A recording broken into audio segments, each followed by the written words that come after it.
គ្រូឆ្លាតមែនកូនកុំលួចញ៉ាំភេសជ្ជៈផ្អែមណាដាក់ពេញនឹងភេសជ្ជៈផ្អែមនឹងកុំញ៉ាំឲ្យសមនំឬទៅមុនពុកថ្មីយើងអំហាន់ទាំងនំគ្រួកាយកាត់បងផ្អែមហាន់ទាំងនំគ្រួកាយកាត់បងផ្អែមខ្ញុំញ៉ាំអីល្អទៅត្រូវញ៉ាំអាហារដែលមានជាតិបែកផ្អែមខ្លាំងមិនល្អខ្លាញ់អំបីស្ករកុំសូវញ៉ាំពេកតែមកពីញ៉ាំអាហារជាតិដែរ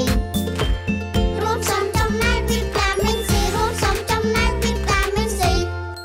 សូមចូលរួមយុទ្ធនាការសុវត្ថិភាពចំណីអាហារតាមសាលារៀនទាំងអស់គ្នា